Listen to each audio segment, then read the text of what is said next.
নমস্কার। আজ আবার আমি চলে এসেছি দশম শ্রেণীর অঙ্কের নতুন চ্যাপ্টার শুরু করছি, ত্রিকোণমিতিক অনুপাত। আমার এই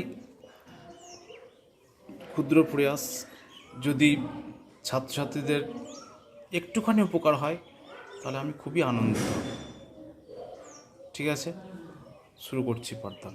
ত্রিকোণমিতিক অনুপাত। ত্রিকোণমিতিক অনুপাত অর্থাৎ ট্রিগোমেট্রিক রেশিওস, এর জন্য আমাদের সমকোণী ত্রিভুজকে ভালোভাবে জানতে হবে। দেখো, আমি অঙ্কন করেছি এবিসি একটি সমকোণী ত্রিভুজ। সমকোণী ত্রিভুজ কাকে বলে? যে ত্রিভুজের একটি কোণ সমকোণ বা একটি কোণ 90 ডিগ্রি। তাহলে এখানে কোন কোণটা 90 ডিগ্রি? আমার এই বি কোণটা হচ্ছে সমকোণ বা 90 ডিগ্রি। এই সমকোণী ত্রিভুজের ক্ষেত্রে জানো যে অতিভুজ থাকে। তো অতিভুজ কাকে বলে? সমকোণী ত্রিভুজের সমকোণের বিপরীত বাহুকে বলা হয় অতিভুজ। তাহলে এসি হচ্ছে এখানে অতিভুজ। আর সমকোণী ত্রিভুজের অপর দুটি বাহুকে বলা হয়ে থাকে লম্ব আর ভূমি। তাই লম্বভূমি কোনটাকে লম্ব বলবো, কোনটাকে ভূমি বলবো? এটাকে লম্ব বলতে পারি, এটাকে ভূমি বলতে পারি, আবার এটাকে লম্ব বলতে পারি, এটাকে ভূমি বলতে পারি। কেন? আমি ত্রিভুজটা যদি ঘুরিয়ে নিই তাহলে তখন নিচের দিকে থাকছে, এটা বলবো ভূমি। কিন্তু সেটা ব্যাপার নয়, ব্যাপারটা হচ্ছে কোণের রেসপেক্টে বলবো। কোন কোণের রেসপেক্টে? এই কোণটা 90 ডিগ্রি হলো, তাহলে অপর কোণ আছে আমাদের কি? সি কোণ আছে আর এ কোণ আছে। এই যে সি কোণটা আছে 90 ডিগ্রি ছাড়া অপর দুটো কোণ আছে। তো সি কোণের রেসপেক্টে যদি আমি বলি, মানে কোণ এসিবি এর সাপেক্ষে যদি বলি, তাহলে বিশটা হবে ভূমি এবং এবি হবে লম্ব। আবার যদি এই কোণটা অর্থাৎ কোণ সিএবি এর রেসপেক্টে বলি, তাহলে এই কোণের রেসপেক্টে বলি, তাহলে কোনটা ভূমি হবে? ওটার সঙ্গে যেটা সংলগ্ন থাকবে, মানে এবিটা ভূমি হবে, তখন বিসিটা লম্ব হবে। ঠিক আছে, এটা খুব ভালোভাবে খেয়াল রাখতে হবে কোনটা লম্ব কোনটা ভূমি। কারণ লম্ব এবং ভূমির মধ্যে ওই বললাম যে কোণের রেসপেক্টে হবে। নিচের দিকে আছে মানে এটা ভূমি আর এটা লম্ব, এটা বলা যাবে না, সরাসরি এটা বলা যাবে না। যদি আমি এই কোণের রেসপেক্টে বলি, তাহলে এটা এই যে কোণটা বলছি, তাহলে এই কোণটার রেসপেক্টে যদি বলি, তাহলে এর সঙ্গে সংলগ্ন আছে কোনটা? বাহু। এটাও আছে, এটাও আছে, কিন্তু এটা তো ফিক্সড, ওটা অতিভুজ, তাহলে এইটা হবে ভূমি। আবার এই কোণের রেসপেক্টে যদি বলি, এর সঙ্গে সংলগ্ন এইটা এবং এইটা, কিন্তু এটা তো অতিভুজ, তাহলে এইটা হবে ভূমি এবং অপর বাহুটা অবশ্যই অতিভুজ দাঁড়াবে। ঠিক আছে,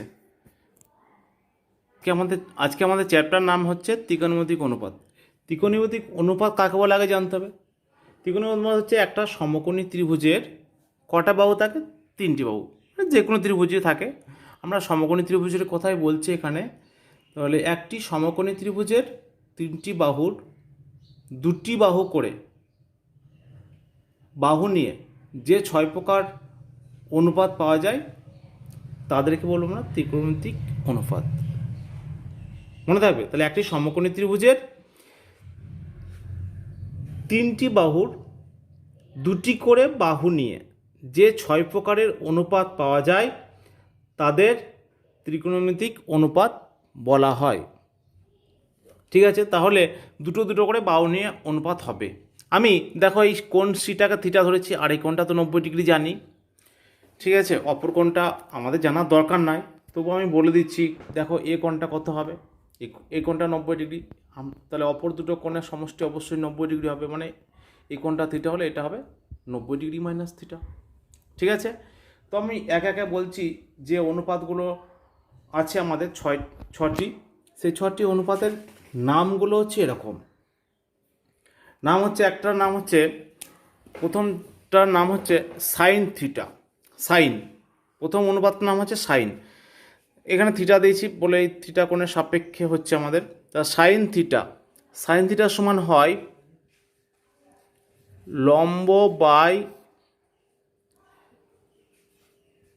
অতিভুজ। সাইন থিটা সমান হচ্ছে লম্ব বাই অতিভুজ। তো লম্ব এখানে কত, লম্ব দেখো কোনটা, লম্ব হবে থিটা কোণ এটা, তাহলে লম্ব হবে এবি, লম্ব হবে এবি। যেহেতু থিটা এখানে আছে তাহলে সংলগ্ন বাহু হচ্ছে এটা, এটা ভূমি হবে আর এটা লম্ব হবে। বেশ আমি লিখে দিচ্ছি, এখন তো এটা ফিক্সড হয়ে গেছে, তাহলে এটা ভূমি হচ্ছে আর এটা হচ্ছে লম্ব, আর এটা তো ফিক্সড অতিভুজ, আর এগুলো ফিক্সড হয়ে গেলো থিটা কোণের সাপেক্ষে। ঠিক আছে, তাহলে লম্ব বাই অতিভুজ, লম্ব হচ্ছে কত, লম্ব এখানে নাম হচ্ছে এবি, তাহলে লিখছি সেটাই এবি বাই এসি। বেশ, এরপরে কোণ অনুপাতের নাম হচ্ছে cosine. Cosine, cosine of theta, আমরা সংক্ষেপে বলি কস থিটা। তাহলে কস থিটা মানে হয়, কস থিটার সমান হবে এই অনুপাতটা, ভূমি বাই অতিভুজ, ভূমি বাই অতিভুজ। এটা তোমার ভূমি দেখো কত আছে,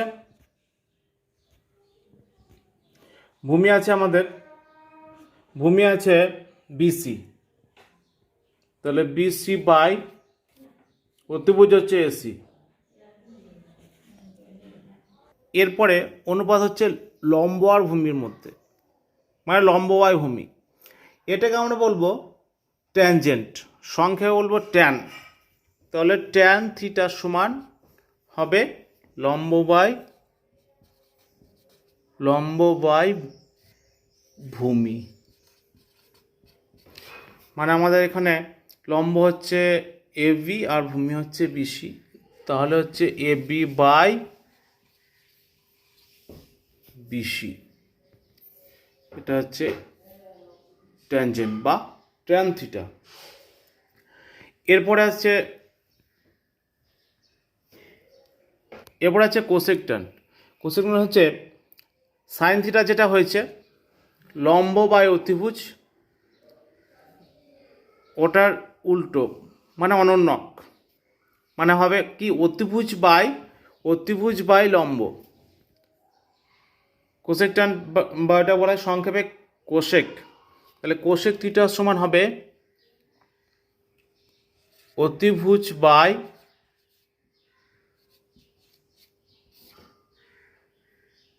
লম্ব। অতিভুজ আমাদের এখানে হচ্ছে দেখো এসি, তাহলে এসি বাই এবি। আচ্ছা, এরপরের অনুপাতটা হচ্ছে ওই যে কস থিটা যেটা আছে, কস থিটা কি ছিল, ভূমি বাই অতিভুজ, কস থিটা অনন্যক, কস থিটা অনন্যক কি আছে, কস থিটা অনন্যক হবে আমাদের উল্টোটা, অনন্যক হবে অতিভুজ বাই ভূমি, অতিভুজ বাই ভূমি, এর নাম দেব, এর নাম হচ্ছে সেকট্যান্ট, সংখ্যা বলা হয় সেক। তাহলে সেক থিটার সমান হবে অতিভুজ বাই ভূমি, তার মানে হচ্ছে এইখানে অতিভুজ হচ্ছে AC by BC, AC by BC হচ্ছে সেক থিটা। এরপরে ট্যান থিটা কি ছিল, ট্যান থিটা ছিল লম্ব বাই ভূমি, লম্ব বাই ভূমি, এর অনন্যক হবে ভূমি বাই লম্ব, ভূমি বাই লম্ব। তাহলে ভূমি বাই লম্ব এর যে অনুপাতটা হবে, এই অনুপাতটার নাম হবে কোট্যানজেন্ট, সংক্ষেপে বলা হয় কট। তাহলে কট থিটা হবে আমাদের ভূমি বাই লম্ব, মানে হচ্ছে বিসি বাই এবি, এই যে আমাদের ত্রিভুজটা আছে ওই ত্রিভুজের রেসপেক্টে। তাহলে দেখো পুরোটা দেখো, সাইন থিটা সমান লম্ব বাই অতিভুজ, কস থিটা সমান ভূমি বাই অতিভুজ, ট্যান থিটা সমান লম্ব বাই ভূমি, কোসেক থিটা সমান অতিভুজ বাই লম্ব, সেক থিটা সমান অতিভুজ বাই ভূমি এবং কট থিটা সমান ভূমি বাই লম্ব, এগুলো পেয়েছি। আমি এগুলো করতে করতেই বললাম তোমাদের যে কোসেক থিটা হচ্ছে, কোসেক থিটার সমান কি, ওই সাইন থিটার সঙ্গে সম্পর্ক কি, কোসেক থিটার সঙ্গে সাইন থিটার সম্পর্ক হচ্ছে অনন্যক সম্পর্ক। তাহলে কোসেক থিটার সমান কি, 1/sin থিটা। কোসেক থিটার সমান আমরা বলতে পারবো 1/sin থিটা, বা আমরা যদি বলি সাইন থিটার সমান কী হবে, এই কোনাগুনি উঠে গেল, কোসেক থিটা নেমে গেল, তার মানে সাইন থিটার সমান কী দাঁড়াবে, 1/কোসেক থিটা, এটাও বলা যেতে পারে। বেশ, বলো সেক থিটার সমান তাহলে কি একই হবে, সেক থিটার সঙ্গে এই যে সেক থিটা অতিভুজ বাই ভূমি আছে, আর কস থিটা আছে ভূমি বাই অতিভুজ। দেখো কস থিটা সেক থিটা গুণ করলে কত হচ্ছে, 1 হচ্ছে, তার মানে এরা হচ্ছে পরস্পর অনন্য। তাহলে সেক থিটার সমান হবে 1/cos থিটা, ঠিক আছে। একই হবে কট থিটা, কট থিটা কত হবে, কট থিটা হবে 1/tan থিটা, বা tan থিটা সমান 1/cot থিটা। বোঝা গেল এই সম্পর্কগুলো। তাহলে এরকম কোশ্চেন হতে পারে যে আমি একটা কোশ্চেন করতে পারি যে কস থিটার কোসেক থিটার কস থিটা অন্য কত, সেক থিটা, সাইন থিটার অন্য কত, কোসেক থিটা, আর ট্যান থিটার অন্য কট থিটা, আবার কট থিটার অন্য ট্যান থিটা, এটাও বলা যাবে। কারণ অন্যকের সংজ্ঞায় তো জানা আছে যে দুটি সংখ্যার গুণফল যদি 1 হয় তাহলে একটিকে অপরটির অন্যক বলা হয়। দেখো দুটো সংখ্যার গুণফল মানে দুটো রাশিও গুণফল 1 হচ্ছে, রাশিগুলি অনন্যক পরপর, ঠিক আছে। আবার লক্ষ্য করো, দেখো সাইন থিটা সমান লম্ব বাই অতিভুজ। আচ্ছা, অতিভুজ হচ্ছে সবচেয়ে বড় বাহু সমকোণী ত্রিভুজের, হবে কি না, লম্ব এবং ভূমির থেকে বড় হচ্ছে অতিভুজ। এখন দেখো সাইন থিটার ক্ষেত্রে কী হচ্ছে, লম্ব ওপরে, নিচে হচ্ছে অতিভুজ। তাহলে অবশ্যই আমরা বুঝতে পারছি যে সাইন থিটার মান কী হবে, সর্বদা 1-এর চেয়ে ছোটো বা সমান হবে, তাই তো, বড় হতে পারে না। আবার কস থিটার ক্ষেত্রেও তাই, দেখো কস থিটার ক্ষেত্রে ওপরে ভূমি আছে, নিচে অতিভুজ আছে, মানে নিচে বড় আছে। অতিভুজ তো সবসময় সবচেয়ে বেশি হয়, কম হয় না। তো সেই অনুযায়ী কস থিটার মান হচ্ছে <1, সাইন থিটার মানও <1। আবার ট্যান থিটার মানটা ভাবো তো, লম্ব আর ভূমি আছে, লম্ব বাই ভূমি আছে। এখন লম্ব আর ভূমি এদের মধ্যে কোনটা বড় কোনটা ছোট বলা যাবে কোনো ত্রিভুজের ক্ষেত্রে, সমকোণী ত্রিভুজের ক্ষেত্রে বলা যাবে, বলা যাবে না। তাহলে সেক্ষেত্রে কি বলা যাবে, দেখো আমরা ট্যান থিটা 1-এর চেয়ে বড়ও হতে পারে, 1-এর চেয়ে ছোটো হতে পারে। যদি লম্ব ভূমির চেয়ে বড় হয় তাহলে 1-এর চেয়ে বড় হবে, আবার ভূমি যদি লম্বর চেয়ে বড় হয় তাহলে সেক্ষেত্রে 1-এর চেয়ে ছোটো হবে। তাহলে এখানে 1-এর থেকে ছোটো হতে পারে, বড় হতে পারে। আচ্ছা, আর কোসেক থিটা দেখো অতিভুজ ওপরে আছে, নিচে লম্ব আছে, তাহলে কোসেক থিটা সম্পর্কে আমরা কি বলতে পারবো, সর্বদা 1-এর চেয়ে বড় মান। সেক থিটা হচ্ছে আবার 1-এর চেয়ে বড় মান। আবার কট থিটাটা দেখো চলে এলো ট্যান থিটার মতো। তাহলে এখান থেকে ভূমি লম্ব কোনটা বড় কোনটা ছোটো আমাদের বলা মুশকিল, বলতে পারবো না। তো সেই জন্য কোনো সময় ভূমি বড় হতে পারে, লম্ব ছোট হতে পারে, আবার লম্ব বড় ভূমি ছোট হতে পারে। সেই জন্য কট থিটার মানও আমরা বলতে পারবো না, 1-এর চেয়ে বড় হতে পারে, ছোটো হতে পারে, ঠিক আছে। দেখো কোশ্চেন দেখো একটি সমকোণী, এটা কোষে দেখি 23.1 বইয়ে পাতা হচ্ছে 295। তো কোশ্চেনটা হচ্ছে এরকম, একটি সমকোণী ত্রিভুজ এবিসি এঁকেছি, যার অতিভুজ এবি সমান 10 সেমি, ভূমি বিসি সমান 8 সেমি এবং লম্ব এসি সমান 6 সেমি। তাহলে কোণ এবিসি এর সাইন এবং ট্যানজেন্ট এর মান নির্ণয় করি। বেশ, আমি ছবি আঁকি। দেখো বোর্ডে আমি এবিসি সমকোণী ত্রিভুজ এঁকেছি। এরপরে বইয়ে যেটা বলা আছে সেই অনুযায়ী এবি হচ্ছে কত, এবি হচ্ছে, দেখো লক্ষ্য করো, এবি হচ্ছে আমাদের অতিভুজ হচ্ছে 10 সেমি, বলে দিয়েছে 10 সেমি অতিভুজ। আচ্ছা, আর ভূমি বিসি, বিসি বলেছে কত 8 সেমি। আর এসি, এসি বলেছে, এসিটা লম্ব হিসাবে বলেছে, একদম লম্ব উল্লেখ করে দিয়েছে 6 সেমি। কেন লম্ব উল্লেখ করেছে? দেখো এটা লম্ব বলেছে, এটা ভূমি বলেছে, তাহলে নিশ্চয়ই এই কোণটার কথা বলবে। দেখি, হ্যাঁ, কোণ এবিসি, এই কোণটার কথাই বলেছে, এই কোণের সাপেক্ষে বলছি, তাহলে এই কোণের সাপেক্ষে বললে পরে এটা তো ভূমি হবেই, তো সেই জন্য উল্লেখ করে দিচ্ছে ওই কোণের সাপেক্ষে বলেছে কথাগুলো। তাহলে আমাদের বের করতে হবে সাইন, সাইন কোন কোণের অনুপাত, কোণ এ বিসি। তা আমরা জানি কি সাইন, সাইন মানে কি, সাইন, হ্যাঁ, সাইন সমান হচ্ছে লম্ব বাই অতিভুজ।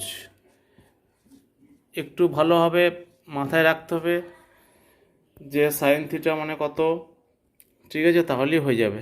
দেখো লম্ব মানে আমাদের এই ত্রিভুজের ক্ষেত্রে লম্ব হচ্ছে কত এসি, অতিভুজ কত, অতিভুজ হচ্ছে আমাদের এবি। মানটা আমি বসাচ্ছি এবার। তাহলে দেখো এসি মান হচ্ছে 6 আর এবি মান হচ্ছে 10, তাহলে 6/10 কাটাকাটি করলে 3/5। দেখো বেরিয়ে গেল সাইন কোণ এবিসি কত 3/5, বুঝে গেল। আর একটা দরকার আমাদের কত, ট্যানজেন্ট মানে ট্যান। বেশ, ট্যান, ট্যান ওই কোণটার রেসপেক্টেই, মানে কোণ এবিসি এর রেসপেক্টে, কোণ এবিসি। ট্যান মানে কি মনে পড়ছে? হ্যাঁ, একটু মনে রাখতে হবে, লম্ব বাই ভূমি। আচ্ছা, লম্ব দেখো, লম্ব ছবিতে এসি আছে লম্ব, আর ভূমি হচ্ছে বিসি। তাহলে এসি মানে হচ্ছে 6/8 সেন্টিমিটার, সেন্টিমিটার লিখলাম না, কেটে যাবে, একই রাশি অনুপাত কেটে যাচ্ছে, তাহলে হচ্ছে আমাদের 3/4। দেখো এটা দেখেও বুঝতে পারবে যে সাইন থিটার মান কী হচ্ছে, এটা 3/5। যেটা বলছিলাম যে সাইন থিটার মান সবসময় 1-এর চেয়ে ছোট হবে, 3/5 প্রকৃত ভগ্নাংশ, তো ছোটো। আর ট্যান থিটার মানটা এখানে ছোট হয়েছে, 1-এর চেয়ে ছোটো হতে পারে, বড়ও হতে পারে, এটা তো বললাম। আচ্ছা, আরও যদি অঙ্ক করি তাহলে বুঝতে পারবো যে কোন মানটা, মানে সাইন থিটার মান দেখতেই পাবো যে সবসময় 1-এর চেয়ে ছোটো আসবে। ঠিক আছে, তোমরা বাড়িতে করবে 2 নাম্বারটা এবং 3 নাম্বারটা, ঠিক আছে। আমি 4 নাম্বারটা করে দেখছি এখানে বোর্ডে। তাহলে দেখো প্রশ্ন দেখি 23.1-এ 4 নাম্বার, 4 নাম্বার অঙ্কতে কী আছে, যদি কস থিটা সমান 7/25 হয় তাহলে থিটা এর সকল ত্রিকোণমিতিক অনুপাতের মান নির্ণয় করো। বেশ, তাহলে দেখো আমি কস থিটা সমান লিখেছি 7/25, তার মানে কি, কস থিটা মানে কি, কস থিটা মানে জানি ভূমি বাই অতিভুজ, যে বাহু দুটো অনুপাত, কস থিটা মানে ভূমি বাই অতিভুজ লিখলাম।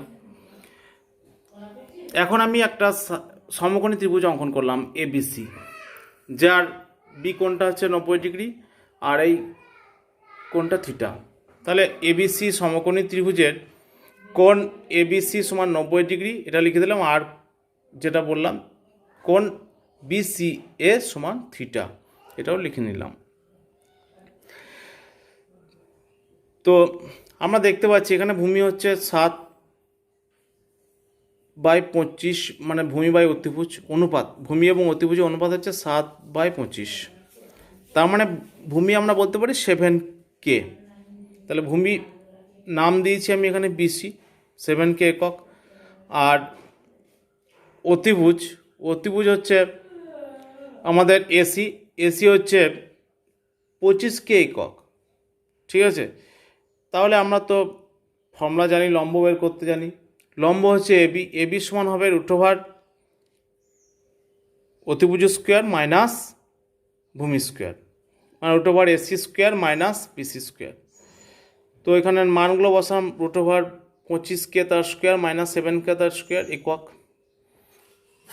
রুট ওভার 25-এর বর্গ হচ্ছে 625 আর কে এর বর্গ হচ্ছে কে স্কোয়ার মাইনাস 7-এর বর্গ 49 মাইনাস ইন্টু কে স্কোয়ার কে এর বর্গ, বিয়োগ করলাম তার রুট ওভার 576 কে স্কোয়ার একক, যার বর্গমূল হচ্ছে 24k একক।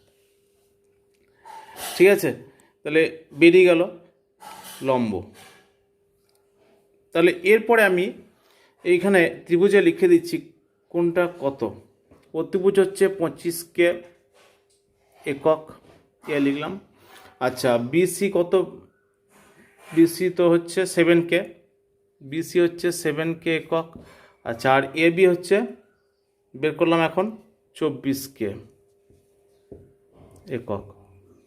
এখন দেখো, তাহলে আমি বাকি যে কোনো অনুপাত সেগুলো বের করতে পারবো না, কস থিটা দেওয়া আছে, আবার সাইন থিটা বের করতে হবে। বেশ, সাইন থিটাটা বের করছি। তাহলে দেখো, সাইন থিটার সমান হচ্ছে লম্ব বাই অতিভুজ লিখলাম। লম্ব কত? লম্ব হচ্ছে 24k, তাহলে 24k বাই 25k মানে 24/25। দেখো এখানে আমরা সাইন থিটা মান পাচ্ছি 1-এর চেয়ে কম। ট্যান থিটা হচ্ছে লম্ব বাই ভূমি, লম্ব হচ্ছে কত? 24k বাই 7k, কাটাকাটি করলে 24/7।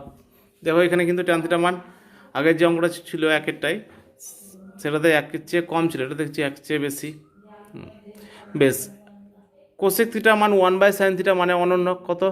এই যে 24/25, তাহলে কত? 25/24। আচ্ছা, সেক থিটা হচ্ছে 1/cos থিটা। দেখো cos থিটা মান তো বইয়েই দেওয়া ছিল কত? 7/25, তাহলে 25/7 হবে। আচ্ছা, আর কট থিটা মান হচ্ছে কত? 1/tan theta. ট্যান থিটা মান একটু আগে বের করলাম 24/7, তাহলে হচ্ছে 7/24। এটা হচ্ছে 7/24। ঠিক আছে। আচ্ছা, তাহলে আমাদের কোর্সে দেখি 23.1-এর বাকি যেগুলো আছে সেগুলো তোমরা হোম ট্যাক্সে করবে। ঠিক আছে, এরপরে যদি অসুবিধা হয় তাহলে বলবে। ঠিক আছে, তাহলে আমার আজকের ত্রিকোণমিতিক যে অনুপাত সেই চ্যাপ্টারটা এখানেই শেষ করলাম। সকলকে ধন্যবাদ, সকলে ভালো থেকো, সুস্থ থেকো।